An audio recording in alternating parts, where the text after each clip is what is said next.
After an embarrassing withdrawal from Russia's southern flank in Afghanistan, President Biden is asserting American power on Russia's western flank in Ukraine.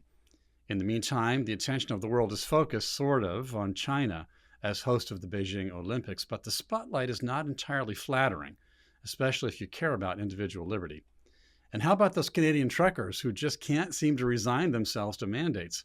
We will discuss all this and more on today's edition of Independent Outlook. Welcome, everybody. I'm Graham Walker, coming to you today from the Independent Institute in Oakland, California, right across the bay from San Francisco, where we try to give you an analysis of the issues of the day that doesn't fit into standard categories, but instead takes an independent look. And it's my pleasure to be joined today by my colleagues, Williamson Evers, and today, William Watkins. First, Bill Evers, our director of our Center on Educational Excellence here at the Independent Institute. Thank you very much for being with us, Bill Evers. Thank you for having me. It's a pleasure to have you. And William Watkins, Bill Watkins is with us too. Thanks for being with us, Bill. It's fun to have you. Good to pinch hit for my friend David Thoreau today. Exactly, yeah. So just as a little bit of a reminder for our friends who may not have seen you for a while, Bill Watkins joins us occasionally for Independent Outlook. He is the author of a number of books, including this one with us called Crossroads for Liberty, Recovering the Anti-Federalist Values of America's First Constitution. Great book, I recommend it. And he has served as a prosecutor and defense lawyer and has practiced in several state and federal courts. He's written scholarly articles in law reviews. You've seen his popular articles in Forbes, USA Today, Denver Post, etc. So just a little brag on Bill Watkins Jr. It's an honor to have you, Bill. And you're coming to us today from your place in South Carolina. Yeah, so we are bi-coastal today, friends, and glad for it. So let's look at some of these issues. I think we have some interesting insights to share. First of all, the picture in Eastern Europe or Western Russia or Western and Northern Ukraine is that President Putin of Russia has assembled now over 150,000 Russian troops on three sides of Ukraine. And it seems that things are getting worse and tighter. President Biden of the United States, I think it was last week, he sent 5,000 troops to southern Poland, which looked very much like a ratcheting up of the process. What do you think about the prospects here, Bill Watkins, and what do you know about Ukraine that you can tell us? Well, I've taught in Ukraine on two short-term assignments, one at Zaporizhia National University and then in Verdansk down on the Sea of Azov, and have a lot of affection for the Ukrainian people. And I really don't blame them for desiring to be members of NATO, to hope that the West will come to their aid against Russia as they try to be more pro-Western. However, while I sympathize with them in that regard, I don't think it's necessarily in our best interests to go down that path, as certainly Russia has an area of interest in that part of the world, long history between Ukraine and Russia. And while certainly I would like to see my friends maintain their independence and have Russia keep hands off, it's another thing, as you mentioned, to escalate, to send troops into that area of the world to do what? We're going to throw 5,000 troops at 150,000 Russians massed on the Ukrainian border? Surely not. Yeah, I mean, it seems to me, just as a layman looking on, obviously, the 5,000 U.S. troops could only really have a function of being something of a tripwire. In other words, you mess with our few people, even though you're way overpowering us in troops, that obliges us to respond on a bigger level. It's almost like a guarantee of escalation to send a puny 5,000 troops to that part of the world right now. I don't quite know what the strategy is, but it does worry me. Well, frankly, we've been escalating this matter since the end of the Cold War by moving NATO further eastward up to Russia's borders. When I was in, actually it was Ukraine and Verdansk, I met a counterpart of mine. I used to be in the U.S. Army back in the 1980s in the Cold War, and he had, this gentleman, the very same job I did, but for the Warsaw Pact. And he expressed his concern that, why is America continuing to push and push toward Russia and our former Soviet countries? We thought at the time that with the end of the Soviet Union, there'd be a de-escalation and we would go our own ways, where it appears that America is just belligerent. They want to be right up to our borders. And I couldn't argue with him. I said, as a policy matter, I agree with you there. So, that gives you a little insight what, say, an average Ukrainian, again, former Soviet military officer, his views on the matter. And he's not necessarily pro-Russian, but he's got eyes and he can see that the U.S. has taken a belligerent stance since the end of the Cold War, determined to keep Russia as an enemy and treat it as such. Bill Evers, you were making a comment a moment ago. Well, I just think there's sort of several aspects of this. One is the U.S. has been treating the Ukraine as a de facto member of NATO. It's supplying it with all these lethal weapons, and it's essentially including Ukraine in its defense perimeter. And it's troubling. I also think there's another thing that disturbs me constitutionally, and that is Congress is supposed to declare war. And if you keep putting American troops in the way of military dangerous situations without some sort of authorization from Congress, you're pushing yourself into a warlike area. I mean, this is the danger of all alliances, that alliances can suck you in, particularly weak countries that you're supporting somehow. Actually Putin raised a legitimate question with Macron, president of France. He said, well, okay, imagine Ukraine is part of NATO. And then Ukraine says, well, we're taking back Crimea. If Ukraine were to do that, does that mean that we have a world war between Russia and the United States over Crimea? Over territory which has been historically Russian for a longer time than it was strictly Ukrainian. Yeah, whatever that means exactly. But the point is, a world war is a very big deal. It's between thermonuclear powers. And these alliances, particularly militarily, economically, sometimes in the case of Ukraine, politically and corruption problems countries. The Baltic states, Latvia, Lithuania, and Estonia, are cleaner many times, certainly Estonia, but they're very weak, and they don't really add power to NATO. They suck NATO into the closer and closer to the Russian area, and like an attractive nuisance somehow for problems arising. The comments that Bill Watkins made a moment ago are kind of ringing in my ear. Just to go back, I think I heard you say that you when you served there in person, had Ukrainian colleagues and so forth, you came to have an understanding of why they wouldn't want their country to be under the thumb of Russia and Vladimir Putin, because the Ukrainians have a little bit looser, a little bit freer culture, and certainly Vladimir Putin's regime has demonstrated it to be pretty violent and willing to stoop to anything. He's poisoned his political enemies and so forth.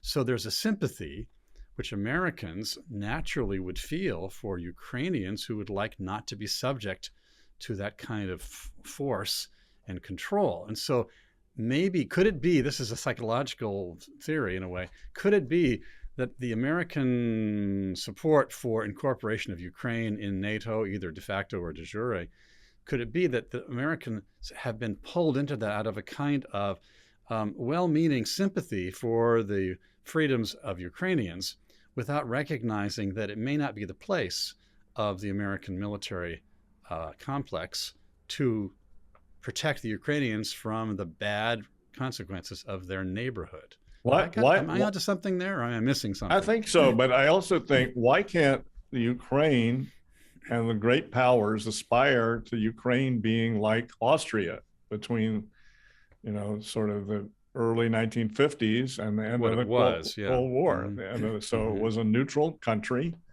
The United States and Britain and France and so forth withdrew from Austria. The Russians withdrew from Austria. They didn't, a lot of places they never withdrew from, or aspire to be like Finland.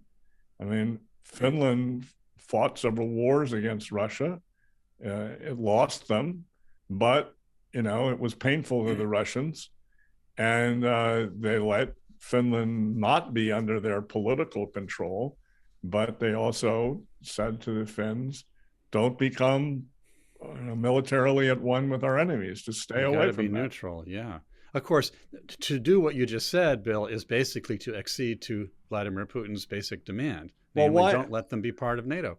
I mentioned in a previous discussion of our independent outlook that Ross Douthat, who's a columnist in the New York Times, not only their idea of a conservative, but he said that how about 25 years of promising not to be. By the way, the Ukrainians can make this promise. It doesn't have to be NATO saying, "Oh, we reject you." The Ukrainians, for prudential reasons, could just say, "Well, we don't want to be entangled in this right now," and so we'll see how things develop in the future. But Graham, I think you made a good point about the rhetoric. Our politicians have spewed this rhetoric that our job as Americans is to export peace, to export democracy and American ideals throughout the globe, to remake the globe in our image.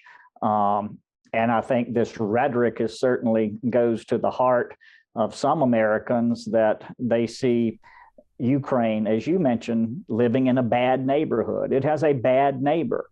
I'll say. But that's not exactly our problem. It's not for us to deal with. But again, this is a legacy of the rhetoric, for example, George Bush with Iraq and Saddam Hussein, that it's very similar. We have to stop aggression. Aggression cannot stand. Don't mention anything about oil, but it's all about aggression, and seeing that we're not having another Munich. And no Neville Chamberlain waving his piece of paper. But, Bill Watkins, someone could respond to you by saying, well, Bill, if you really cared about individual rights and individual liberty of any person anywhere in the world, then you'd support U.S. military deployment to protect individual rights and individual liberty. So I guess you don't really care about individual rights and individual liberty because you don't want to put the American military machine to make it happen in Ukraine. How do you respond to that? Is I care first about American individual rights and American individual liberty, and further expansion of the warfare state, further foreign conflicts where we put American lives in jeopardy, have American soldiers killed. That does not further American liberty or American interests there. I think you can be, as John Quincy Adams said, and as President Monroe, Quincy Adams was president of the United States, but he was also Secretary of State under James Monroe. And he said, well, why can't we be the well-wisher to the cause of liberty throughout the world without being some sort of bellicose power trying like Napoleon to bring enlightenment and rational and liberal values to the world? The world can find its own way to that, and our charities and our volunteer efforts can assist that when appropriate. And trade absolutely will help liberalize the world. So yeah, it's not necessarily the case, in other words, that if you love individual rights and individual liberties, you have to believe in exporting it at the tip of the muzzle of a gun. Right, with a bayonet is the usual phrase. Exactly. Though. Yeah. Okay, so we thought about that a little bit. One last thought on this, coming back to Bill Watkins. Neutralization was mentioned, I guess, by Bill Evers a minute ago. based upon your time in Ukraine and your colleagues there and so forth, do you think that sensible Ukrainians could live with and resign themselves reasonably to being neutralized, to become a neutral state like Finland? No, I think absolutely. With the Ukrainian nationalist element that I met and had enjoyed a lot of dinners with, essentially, they'd like to be left alone. But in their scheme of how can we be left alone, the only way that they see that is possible is to have a strong, big friend, i.e. the United States or NATO, to persuade the Soviet or Russia to leave them alone. So yes, I think they would be very happy to be neutral, but without some muscle to secure that neutrality, they don't think that's going to happen. One of the fascinating things about the situation is that it seems to have driven Vladimir Putin and President Xi of China closer together. And you wonder what the chemistry of that could ultimately be. Certainly, Russia is no longer in the grip of the Communist Party the way it was. And Putin himself has sometimes criticized Marxist ideology in some interesting ways. And yet the Chinese have in no way dissociated themselves from Marxism-Leninism. How, I wonder, could there be a kind of rapprochement between these two powers? One, certainly I would call China totalitarian. Russia, pretty hard authoritarian, at least. Can they find common ground, or are they going to end up one another? There are outsider powers, and historically outsider powers sometimes ally with each other. They're revisionist powers. They're discontented in some way or another with the situation. I think, we tend to exaggerate how expansionary these countries are supposedly going to be. I mean, it's not like China is taking over India, okay, or something like that. And whereas China under Mao, it might, at least have been somewhat plausible. I would say they were in certain ways not going to be doing that either, but nonetheless, it was at least somewhat reasonable to imagine that. And again, it's not like, Putin is trying to invade France or something like that. Yeah, he's concerned with his border, but so are all great powers, and even small powers are concerned with their neighbors. So I'm not excusing things that he may do. He's perfectly capable. We know he's capable of doing very ugly, evil things. Right. But so are some people who are praised in the West. I mean, I don't want to go into Winston Churchill and the Bengal famine during World War II, or, one thing or another. There's a lot of flawed people that, I don't want to endorse moral equivalence I'm not, across the board. I'm not morally equivalence here. I'm just saying Putin is bad, and, it's reasonable for the United States to be watching out for its interests, but it's not obvious that the borders of the Ukraine are our vital interests. Looking across to China, the Beijing Olympics are supposed to be showcasing, the effectiveness and orderliness of modern China. Of course, the pandemic has gotten in the way. They would have loved, of course, I'm sure, to have the stadiums full of cheering people. But certainly the world's attention has been turned to the Beijing Olympics, and the question of the Uyghur minority in China has been raised by many people. The Speaker of the U.S. House of Representatives, Nancy Pelosi, encouraged U.S. athletes not to bring up things because they could suffer recrimination. It was kind of a strange statement from her. She was simultaneously asking the athletes to be quiet and also criticizing the Chinese. Pretty toughly. What do you think she actually said some tough things there. Yeah, she did. It was certainly not a univocal message on her part. It had some subtlety. I think she was trying to be practical in some sense, because the Chinese have said, if you say things that upset us, we're going to subject you to the laws that we subject the Chinese people to.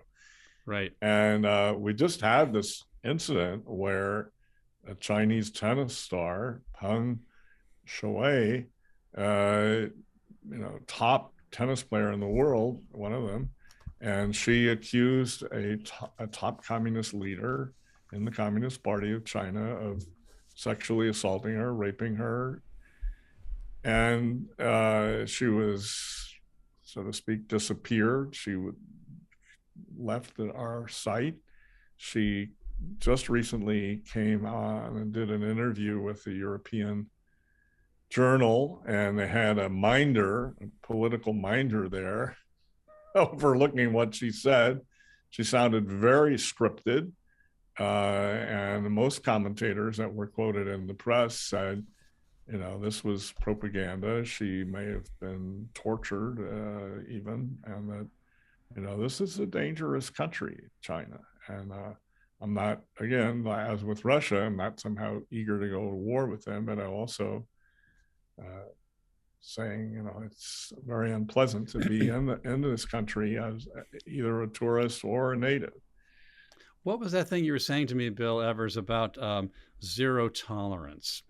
Oh, yes. One of the most interesting things in the last few weeks is a movie that the Chinese government approved. It's an officially approved movie called Zero Tolerance. And it's supposed to be heralding and praising and lauding the anti-corruption campaign of President Xi.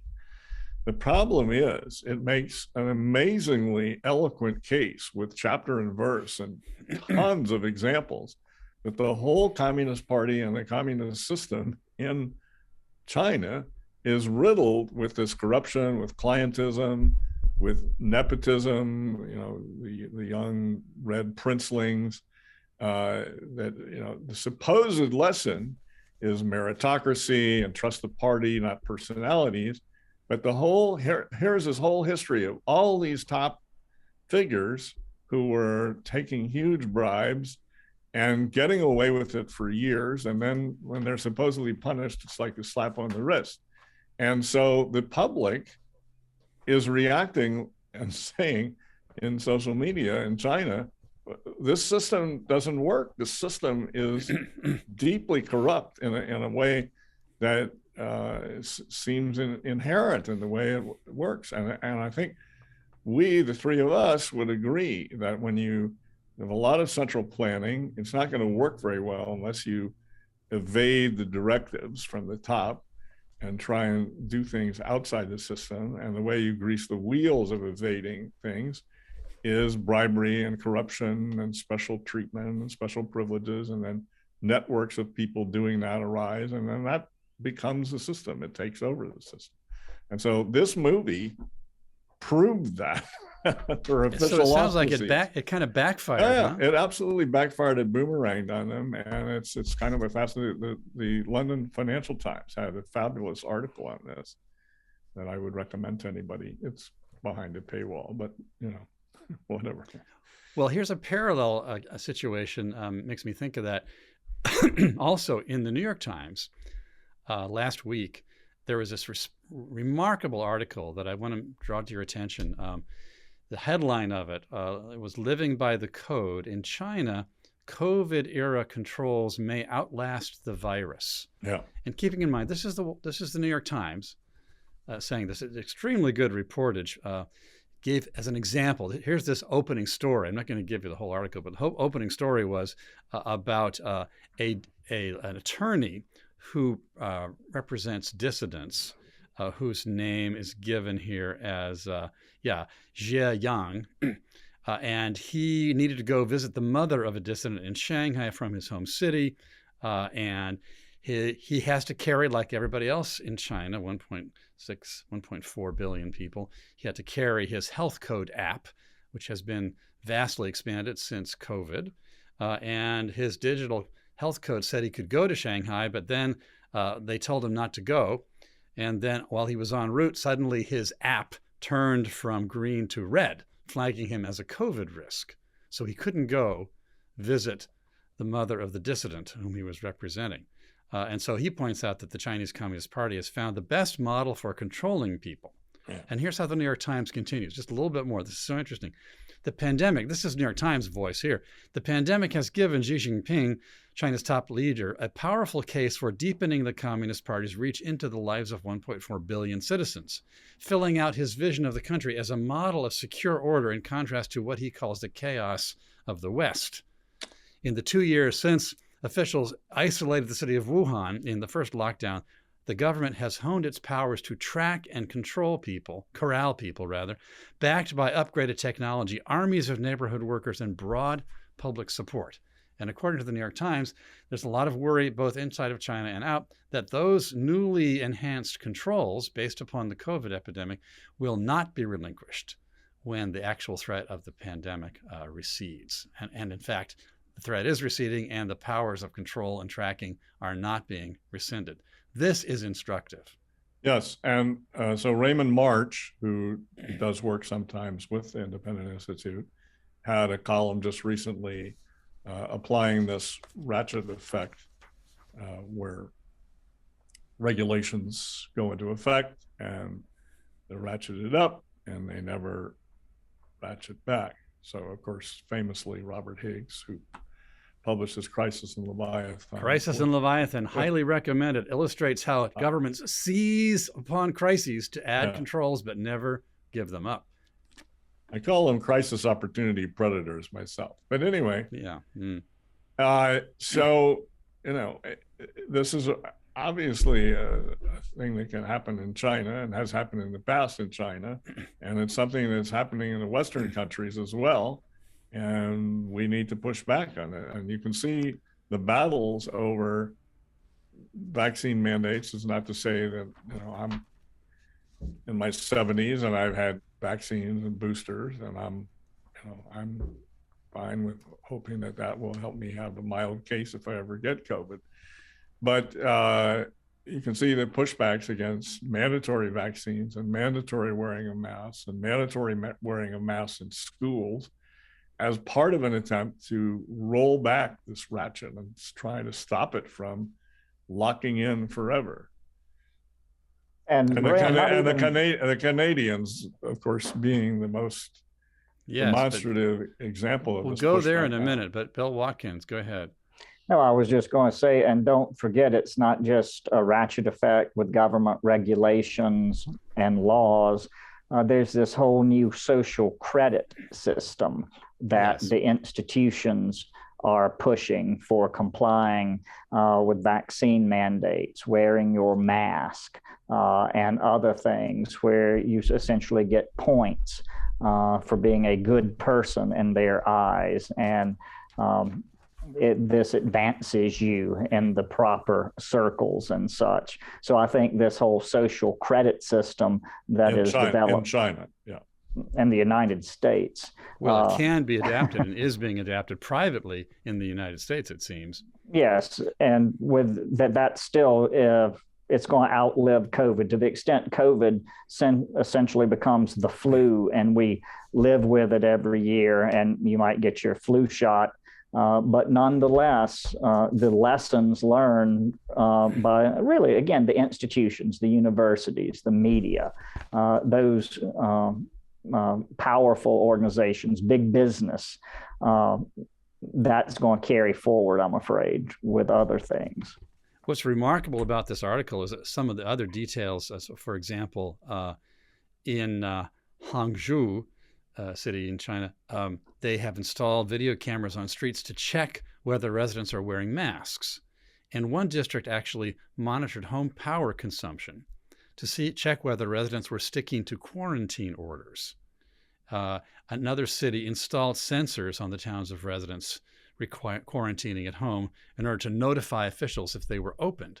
And it's the technology, that remarkably sophisticated technology that has been disseminated to achieve this level of supervision so as to overcome COVID, so as to get to the Chinese government's goal of zero COVID. It's incredible. A futile goal, realistically. Probably futile. They're doing, if you just count cases and don't care about liberty, they have tamped down the number of cases.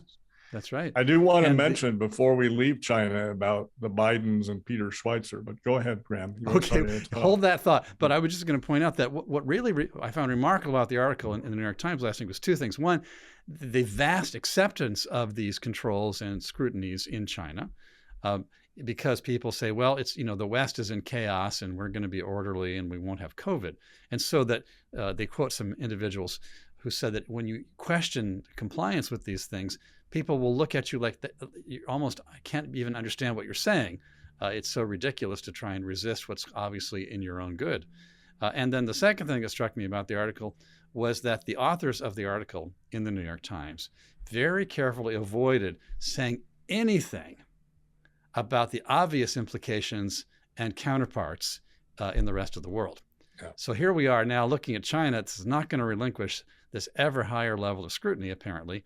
And then there are other countries like Denmark and Sweden and Spain who have decided this is the time that they're going to let it all go. And of course, the tendency of epidemics and pandemics is for the virus to get milder and milder. So I mean, it's already so mild. So hopefully that will be the trajectory. It's already really mild. It doesn't.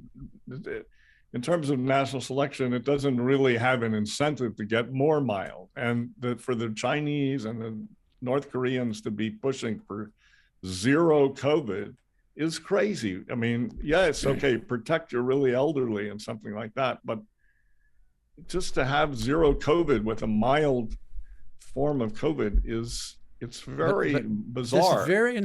In order to push for 0% COVID, you probably have to push for 100% controls. Yeah, exactly. So can I say something about? Yeah.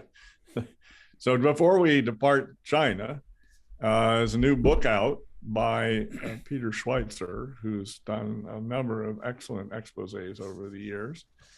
And so he's interested in the connections between Chinese businessmen who are wrapped up in Chinese intelligence agencies.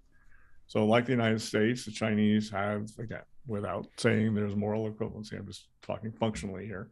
There are businesses in China, just as there are businesses in the United States, that are intertwined with the government, intertwined with the intelligence services. And the Bidens have received $31 million over the years from business leaders who are mixed up closely with the intelligence agencies.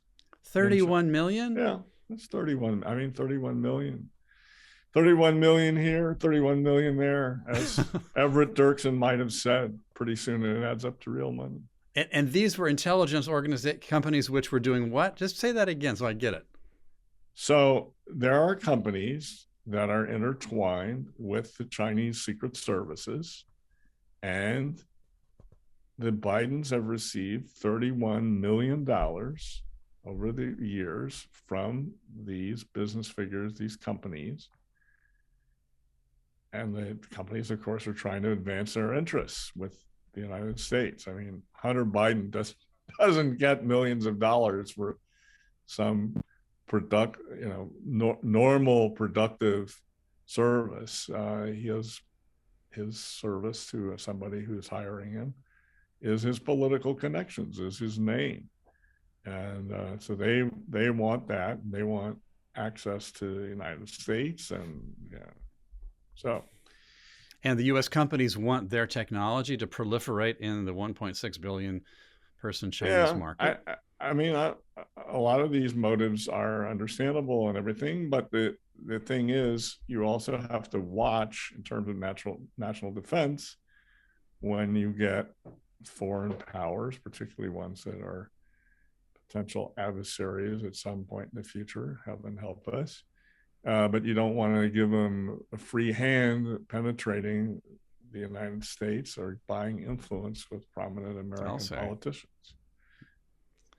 Yeah, that's pretty worrisome. I'm interested in learning more about that offline. So let's talk a little bit more about COVID. I mean, we've been talking about COVID because COVID is the justification for the massive increase in the surveillance state in China and elsewhere. I don't know, Bill Watkins, if you've heard about this, but I've been scratching my head over this remarkable data dump from the Defense Medical Epidemiological Database recently. The 3 doctors from the Department of Defense leaked the contents of this huge database, which was alarming because it seemed to demonstrate that there was a massive increase in complications, side effects, and dangerous results from vaccines among the military once vaccines were mandated as a requirement for service members. Have you heard about this data dump, Bill Watkins, or is this new territory for you?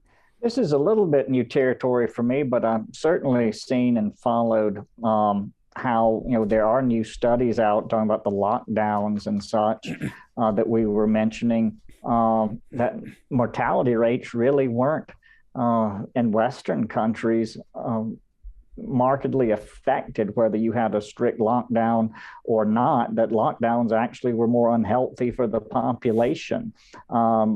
But heaven forbid you get a real headline in a major publication about that these days. That is tough, yeah. And of course, this particular story, it's very confusing because the people in the Defense Department who run the Defense Medical Epidemiology Database, they quickly said, well, actually, there was an error in the data from 2016 and backwards in time, and therefore it made it appear that the recent years showed a huge surge in problems amongst those who were vaccinated.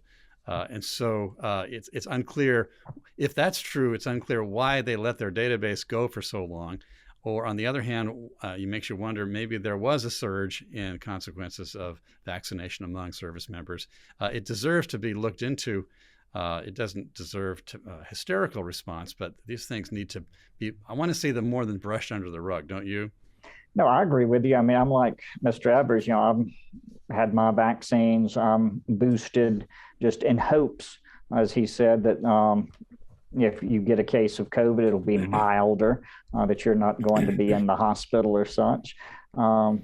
But you're taking a lot of this as a leap of faith. And yes, obviously the media hasn't wanted any adverse information published out there because a lot of, good people, I might disagree with them, who've chosen not to get the vaccine. They don't trust it. The way parties have been conducting themselves, the government, especially in the media and the other organs in line with the government, you can't blame these people for lacking trust. This is not America in 1950, say, or in mid 50s, where if there was a similar pandemic, the people generally, if Ike got on the radio, polio, they got their polio vaccine. Right. Ike gets on the radio and says, you need to do this. There was a level of trust there. All that capital has been blown. It really has. I will say that there's a number of databases like this that are sort of passive reporting things. They're sometimes self-reporting things. They're not necessarily scrutinized carefully with metrics to determine, is this really the cause of whatever phenomenon, and is the phenomenon actually real, or is it a psychological thing that the person feels about their situation? I mean, just remind you all of the thing called medical student syndrome. So when you're a medical student and you're reading about all the horrible diseases that human body is open to, you start feeling these things, okay? And if people who are slightly hypochondriac or something like that, just to be charitable, I probably shouldn't be calling them that, but anyway, they're worried about their health, and they start reading, oh, you might have heart problems, and they have heartburn, they report, I had heart palpitations. I mean, I'm not saying that's what's going on here. I'm just saying, right, of course, you can't take these databases as solid final things. No. Just as we also can't take the numbers of death from COVID as final things, because sometimes it's a famous case of the guy who's run over by a car, but when they test him after he's dead or dying, he has some COVID, antibodies in him or something. So you say he died. You should say he died with COVID, not of COVID. So all these medical things, when they're in a preliminary state without intensive scrutiny, you have to be careful and pause for a bit. But as both of you have acknowledged, and I would acknowledge, hey, look into this. When there is a data dump like this, in the past, maybe, to kind of follow your reasoning before, people would have said, well, let's withhold judgment. Probably it's fine. Probably there's just some little inadvertent mix-up. But as Bill Watkins pointed out, the level of trust in our public officers has just dropped so greatly. And of course, the question, Bill Watkins, is why? Could it be that suddenly at the turn of the 21st century, Americans just turned into suspicious meanies? Or was there a reason why the level of trust has dropped other than the bad character of Americans in general? No, you look at the consequences of misinformation campaigns over the years by government, from weapons of mass destruction there's a familiar one. For our whole involvement in the Middle East, where we destabilized regimes, where we essentially gave a good shot in the arm to ISIS and such. Misinformation and lies there. Then you have other sectors, for example, just with our laws, with courts finding new rights that never existed in the Constitution, that the text cannot bear, that history cannot bear. But we're told, for example, with same-sex marriage, that it's right there in the 14th Amendment's Equal Protection Clause. I couldn't find it there. Right. And people realize that they're just being lied to on these things. In law and politics, there's no trust. And in health crisis management. And the thing is, what's troubling about it is that public trust falls when public trust is abused, or after public trust is abused. And it's abused by typically those at a certain level of authority or power or expertise in society, which is why when I look up at Canada right now and see the truckers in Ottawa, what's going on there in Ottawa is, I'm not sure that I totally understand it. And I'm not sure I totally sympathize with the truckers who are blocking neighborhoods and so forth. And yet, there's something almost iconic in these truck drivers who don't represent, shall we say, the upper echelons of the civil service and universities and so forth. They're in their big trucks, and they're the ones, they are as I read yesterday, I can't give you the number, but as vaccinated as the rest of the Canadian population, if not a little more. But what they're objecting to is the mandate requirements. It really is a protest for a certain kind of freedom, and it's a protest by a certain sector of society that lacks, the elan and admiration of the media. So it's really kind of a class struggle as well as a policy struggle.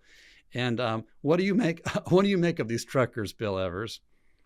Well, it's very interesting that Prime Minister Trudeau is calling them Nazis and louts, and it's the usual story of deplorables when you have working class in rebellion against the elites. I'm pretty sympathetic to them. I mean, I think it's reasonable for the Ottawa government to ask them to stop blowing the horns late at night. Yeah, good grief. Okay. I couldn't sleep if I lived around there. But the rest of it, I think, is a pretty legitimate protest. And so, lately the government has been saying it's illegal to idle your truck.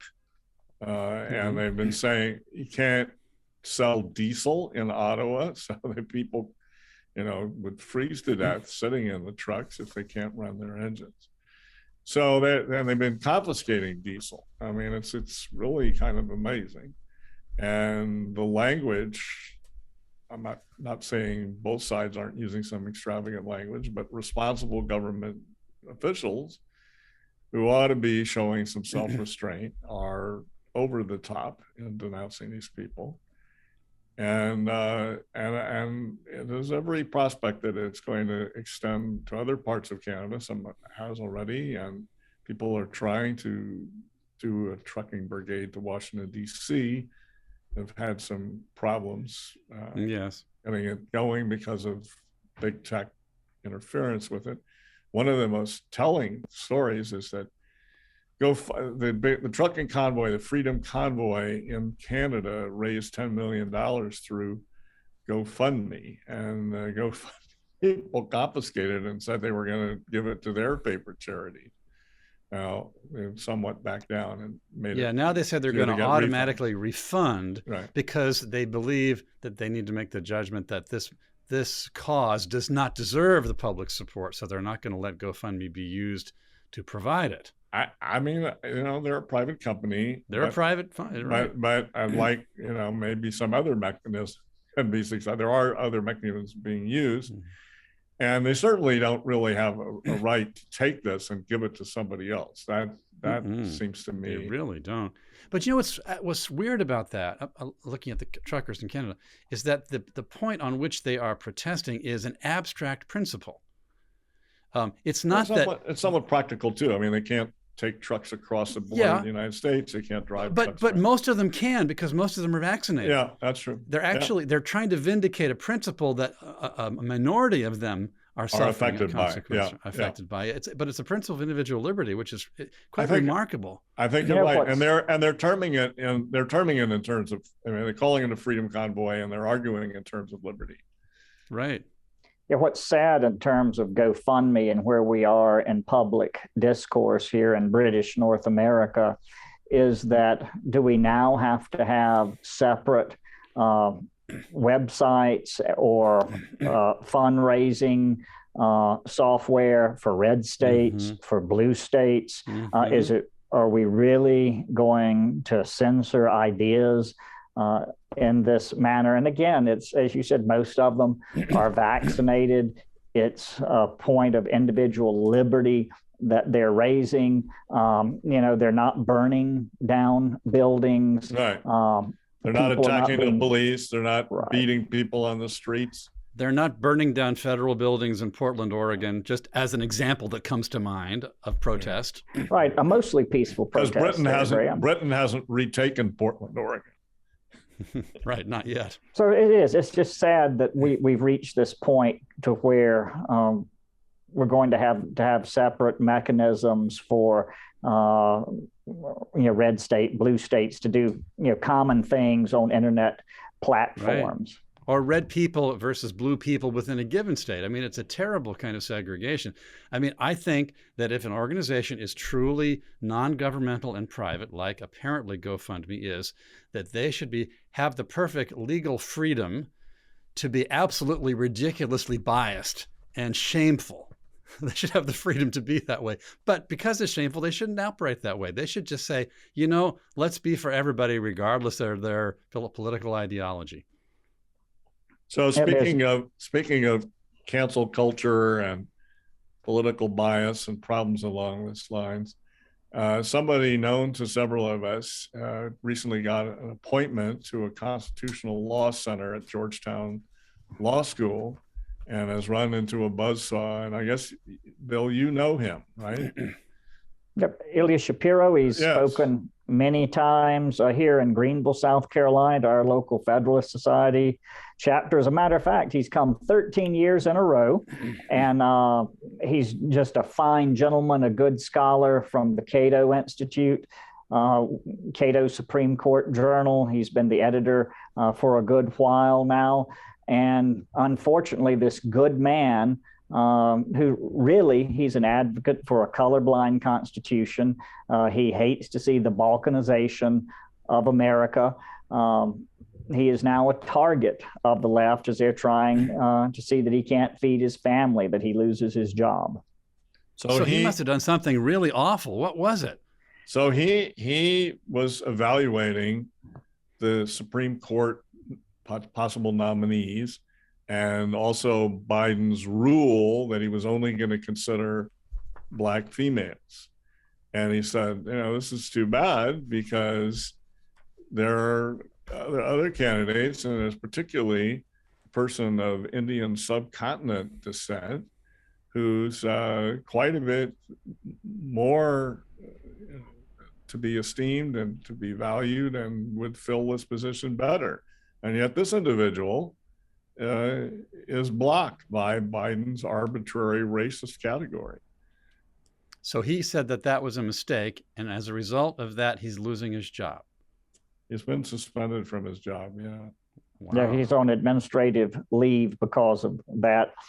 And, you know, some people can say, well, his tweets, perhaps a bit inartfully stated, but just made the simple point that people, what are we doing having racial quotas for the Supreme Court? You know, truly, you know, I use the Balkans as an example. Did you know in the former Yugoslavia, constitutional offices were allocated among the different ethnic groups? Serb, Croat, each had, etc., had Montenegrin, Slovenian, and so exactly had Macedonian got such and such office for so long under their constitution.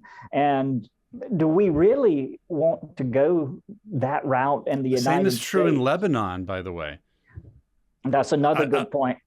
Another exemplar of, you know, hasn't worked out that well there. No, it doesn't. Just doesn't work well. It's multi-ethnic societies are a challenge for anybody, and the American solution to being multi-ethnic is to give every person equal rights. Right, a constitutional order that protects their rights, and a liberal spirit of tolerance and mutual respect. You don't have to love the other guy, but you have to recognize his or her rights and abide by them. So as Bill Watkins, as a lawyer, can you help analyze this for me just a little bit more deeply? We're talking now, I'm complaining about a private university which is rescinding a job offer. Maybe I should keep my mouth shut since it's a private university. What are the principles at stake here? Well, first of all, I think we should look at what's the purpose of a university that prides itself on teaching young people to think, to evaluate arguments. You know, he's going to be at the law center to evaluate arguments, to look at the merits and demerits of arguments, to be able to understand that. So you can go out and you can craft the best argument for clients. So you can actually reason when reading a statute or the Constitution or a regulation, think logically. That's the purpose in law school. And again, broadly in a university, a liberal education, to think, to speak, to look at heterodox ideas, to be exposed to different things. That all goes into the purpose of their existence. So while, yes, it's a private university, what a shame that this is even an issue. And the fact is, yes, it can be a challenge to have a multi-ethnic society, but the real challenge is when you have essentially a grievance factory in the federal bureaucracy and the administrative state, and these powerful organizations that are attached to it in the universities, the Black Lives Matter movement, that are making money off a story of victimization, a story of oppression, when we're frankly doing very well in this country. You see people trying to pour across our southern border in hopes of bettering their lives, having a better life for their children, earning money. Yet this grievance factory has this narrative going, and it's taken hold. And that's why we see things like this happening to a very good man, Ilya Shapiro. So there was a fascinating op-ed entitled "Why Colleges Don't Care About Free Speech." And it was making the point that many universities, including Georgetown, have statements of purpose, mission statements, various pledges that where they have grandiose language about a free exchange of academic ideas, not going to trample on your freedom of speech. You have leeway to explore intellectually in our university and so forth. And the author of this article says, well, but the administrators don't really have any incentive to follow up on this lovely language. They have every incentive to bow to the special interests that have internal lobbies within the university, whether among the faculty or among the students, and they can expand their their bailiwick, they can expand their turf by catering to these ethnic or other interest groups within the university. And what he says is, well, okay, we need checks and balances. We need people whose mission in life is to defend free speech and academic freedom within the university. And, they have some counter bureaucracy to push back. It seems like a crazy thing that, to even be suggesting this, but he's certainly right about the incentive structure, and he might be right about the solution. I was a college president for some years, and I know that when a college has students who receive Pell Grants or other federal funds or loans, that the college or university has to then itself abide by federal principles such as free speech and non-discrimination and so forth. I wonder if that might be relevant in some of these cases. I bet it is, even if they're allegedly private universities. But that's a story for another day. There was another interesting thing in the education front that I read about, Bill. I thought, Bill Evers, you might know that I think it was yesterday or the day before that the state Senate in Virginia, which has a Democratic Party majority, just passed a bill to become law, supported by the new Republican governor, Glenn Youngkin, which would rescind the requirement of masking in Virginia schools. Pretty remarkable, because a sizable chunk of Democrats voted with Republicans to enact the law, and the Republicans control the assembly, and so Governor Youngkin's going to sign this into law, lifting the mandate.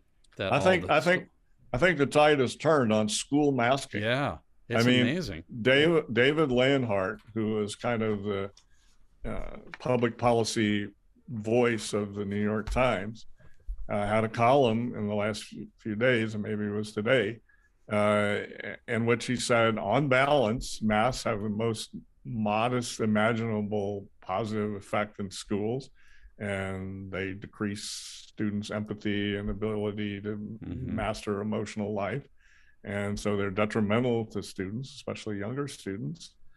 And, they interfere with learning reading also. And he said, hey, the balance is there. So you're seeing all these states either end it now, or they're saying, well, in a month we're going to end it, or something like that. And they always say, okay, if there's some huge surge, we'll bring it back. But but it looks as if on school masking, and so Randy Weingarten was the funniest of all. She, of course, always hedges anything she gives with one hand, she takes away with the other. So she said, well, we can get rid of the masks, but we have to have a much tighter, tougher vaccine mandate. So yeah, if 99% of the kids and the teachers are vaccinated, then maybe they can take the masks off. But she too is bowing rhetorically to the need to roll back mask mandates. I read that progressives in Virginia are, of course, objecting to the action of the state Senate. And guess what their new line of argument is? Now suddenly they are defenders of local control. Right. Local control, which is precisely what they didn't want to have before, when the state was mandating that all the school districts require masks. Now that the state's going to say, no longer is that the requirement, now suddenly they're taking refuge in the principle that they once opposed, local control. I will say, segueing further into the educational field, there was a fascinating article that brought up a 1994 amendment to education code and federal government. And that says that schools, public schools that receive federal money have to show the curriculum and the teaching materials to the parents. So, there's a lot of talk about state laws and transparency, and one state is just proposing to put video cameras in all the classrooms in the state and so forth. But there's laws on the books for a long time. Now, the districts, don't even know about these laws, but with a determination and a good lawyer, you could pry. By the way, in California, they have time periods before they adopt the textbooks where parents can go and look at them. It's just almost nobody does. And so there's a lot of rights that parents have that they haven't realized and maybe haven't taken advantage of. But this particular law, this is my life to know about this stuff, wasn't really aware of. And it's a rather powerful thing in this time of controversy over curriculum. A couple more things I want to touch on before we say goodbye today. I mean, we could go on for a long time here, but we were talking earlier, Bill Evers, you and I, about Black Lives Matter. Right. Of course, Black Lives Matter, on the one level, it's a slogan that lots of people, could understandably want to embrace. But on the other hand, it's actually a specific organization with a leadership structure and so forth. Tell us what the latest news about leadership at Black Lives Matter is. Well, all charitable organizations, whenever they operate in the state, they have to file various forms, and they have to say, who's the president and who's the treasurer and who's the secretary and what kind of accounting procedures they follow, and they have to file some accounting material about the money they got and what they've done with it. So it turns out that the main Black Lives Matter organization, everybody at the top has resigned, and there's nobody supposedly running it, but except for people that walked off and bought mansions in Canada or bought mansions in the hills above Los Angeles, one thing or another, with charitable monies. But maybe they've spent some of it wisely, I don't know. But the point is, there's this $60 million that is completely unaccounted for right now. Nobody really knows where it is and who is responsible and accountable for what's going on with it. One other amusing thing is we often hear that, there's no voting fraud going on in America. But one of the city level, I believe Memphis, Memphis founder of Black Lives Matter was just indicted for and sentenced for illegally voting. And so, what does that mean? She voted too often, or? I don't remember the details of it, but it's just she was a felon, and therefore under. That's exactly right. That is under exactly law, right. Her civil rights to vote were suspended, and she tried in registering and voting. And she lied about her parole status and so forth. So that was falsified information. They don't like that. They don't like that. So that is exactly right. And I am recalling it, and that is what it was. And I noticed she got, I think, 6 years, and I don't think that's necessarily for the false statements on voting, but it might have been if she was on parole and violated the conditions of her parole or on probation. So she got some of that sentence back. Exactly. Oh, very well, interesting. so I mean, the kind of summation of this, and it might change, but as of now, it looks like institutionally Black Lives Matter is imploding. It's having serious problems in its institutional embodiments, and we'll see what happens. Yes, well, I kind of wonder when I look at the organization and its ideological character that the movement, those who feel that they are called to advance what they call racial justice, that movement might actually be better off without that particular organization calling the shots. So we'll see what happens. I want to come back to one thing, maybe as a final point before we say goodbye, and that is we were talking earlier about the Supreme Court and the nomination that President Biden is going to make. He promised, Bill Watkins, to make it by the end of this month, end of February. And can you tell us anything about the likely candidates? Well, yeah, he has essentially narrowed it down to 3 Black women. One of them who has drawn a lot of fire recently from the left is a district judge here in my state of South Carolina that Jim Clyburn, very powerful Democrat in the House, is supporting. And actually, Lindsey Graham and Tim Scott have come out and said they would vote for Michelle Childs as the district judge. Most of our listeners know that Lindsey Graham is a Republican and Tim Scott is as well a Republican. No, that's correct. So essentially, Biden could go with Clyburn and make this nomination and really avoid a big fight And it'd be over before it started. that's right. Graham and Scott would bring along a large share, certainly not all the Republicans, but it's a huge victory. And Biden touted how he likes to work across the aisle and such. And here you go. Big chance. However, unfortunately, a lot of the far left, because this judge at one time, way back in her career, worked for a large firm that shockingly defended corporations in employment suits. They're questioning her bona fides as a good liberal and such, and which is ridiculous. Clyburn is not backing her for no reason. And again, just my personal experience, I can tell you, she's a good person. She tries to do the right thing. She is, definitely. You know her personally. Yeah, I've tried cases in front of her. She's a liberal. We're not pretending otherwise, but she's a fair-minded judge. That's your main point? No, you're absolutely right. I'm not saying that she's going to be voting with Alito and Thomas on major constitutional issues. That's not the case. But she's a good egg. She's a good person. She's not qualified. And you talk about diversity. State schools. There's I believe South Florida and the University of South Carolina are where her degrees are from. No Ivy here, no Harvard, no Yale. So you want some real diversity, there you go. It would be an easy. That's true. It would be an easy pick, but we shall see. Again, the far left is concerned that she might not be radical enough for them, and so far as she tries to do the right thing. They may not think the other nominees that are the two, one the California Supreme Court judge and the other the Federal Circuit judge, they may not think they're radical enough either.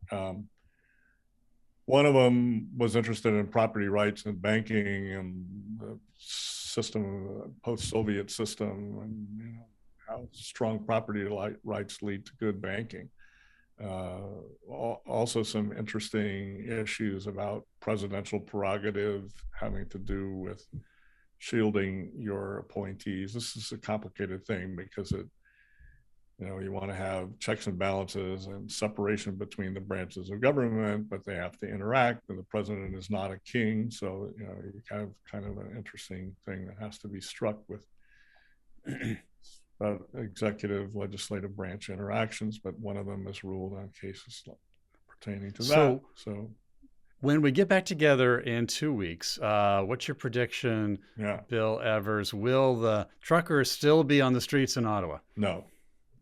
Okay, we'll come back to that and see how you're doing. So, and Bill Watkins, do you think that, is it likelier in your mind or not that your at least colleague, if not acquaintance, friend, Michelle Childs will be the nominee for the Supreme Court? Likely or not likely? If he's got any sense, which is questionable, she will be and be easily confirmed. Okay, that's a pretty qualified prediction. Thank you both. Collins and Murkowski have voted for Cook recently when she was elevated to the circuit court. So that's another thing that may weigh on Biden's mind. Very interesting. Well, let's hope the South Carolinians hang together a little bit. We like having our South Carolinian today, William Watkins. Remember, you can be educated about the American Constitution through his book, Crossroads of Liberty. William Watkins Jr., thank you very much for being with us from South Carolina. Good to hang out with you gentlemen today.